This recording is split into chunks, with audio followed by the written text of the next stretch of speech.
Well, thank you, Mr. Chairman. Thank you to all the members, all the staff that participated in this. I just want to take a moment to knock down some ridiculous narratives that I've seen emerging over the weekend. We saw Biden's Secretary of Transportation, I don't know why he decided to opine on this, Pete Buttigieg, saying that this was a completely politicized and kind of vacuous document. But then at the end of the interview, he admits he hadn't even read it, right?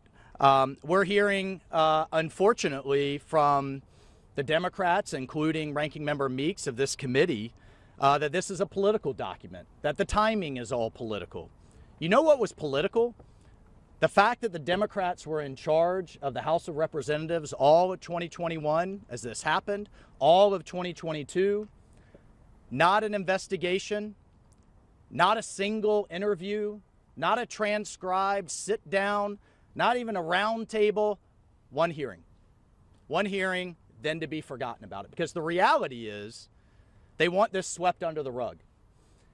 Chairman McCall and his team and this committee couldn't even get started until last year. So too often in this town, people like to point to things that are happening that we're looking into as political, when the reality is what didn't happen, what wasn't looked into, what doesn't want to be talked about is truly what's political.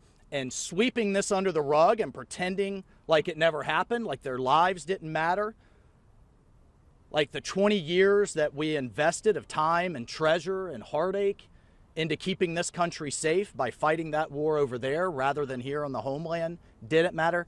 That's what's truly and sadly, tragically political. But then the other narrative, well, this was President Trump's fault. But let's rewind the clock and look at some facts.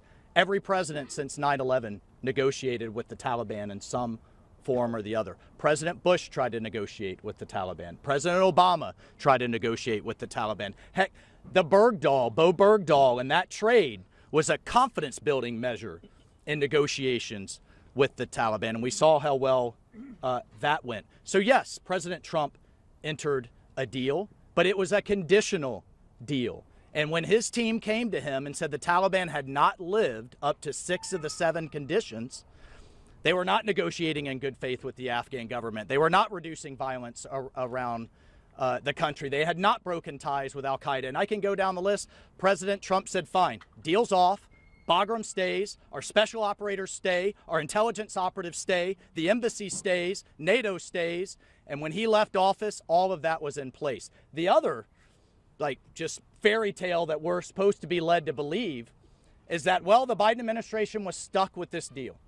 Let's walk down the list of Trump administration policies Biden and Harris and their team had no problem reversing when they wanted to. Let's get back into the Iran deal that President Trump had pulled out of. Let's get back into the Paris Climate Accords that President Trump had pulled out of. Let's reverse everything and anything to do with securing the border. Heck, let's cancel an entire pipeline, Keystone XL, that was practically already built with $16 billion invested and over 10,000 workers working on it. They could erase a physical pipeline, but yet they're going to be stuck with this deal that President Trump said the Taliban haven't lived up to. And then I think what's most insulting to these families and every veteran that served there, to the Green Berets that I lost there and their families, is the lies and just the total lack of responsibility or accountability out of this administration. President Biden, the generals supported this. They didn't tell me that we needed to leave somebody there. The 3 4-star generals in charge of this operation have all contradicted Joe Biden and Kamala Harris. So which is it? Our NATO allies fully supported this. The United Kingdom censored a sitting president for the first time since George Washington, the United Kingdom Parliament. We only have 100 Americans that want to leave, that can't leave. Quietly revised to 800 months later. Our Afghan allies are going to be okay, being hunted down by the Taliban as we speak. There's no al-Qaeda. The UN's pointing to 6 to 8 al-Qaeda training camps.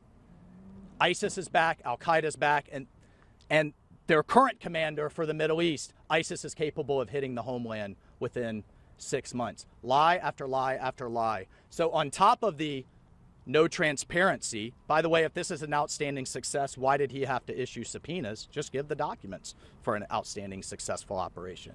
Not only has there been no accountability, not a single person fired. In fact, they're being promoted. The woman in charge of the evacuation is being nominated to be ambassador for Iraq. But the thing that's most insulting in talking to all of these families is they just want to know that they've learned their lesson. If they would just get a phone call, not even a meeting, would you guys just take a phone call saying, you know what, we did a lot of things wrong. Those responsible are being held accountable, not promoted. And we've learned our lessons if we ever have to do this again, so this doesn't happen to future generations of Marines and sailors and soldiers. That is truly all they ask for. And they can't even get that. In fact, future generations of Americans are going to have to go clean up this mess if our homeland gets hit again. And that blood is on their hands. And this report lays it out in their own words. You should be commended, sir. The nation owes you better.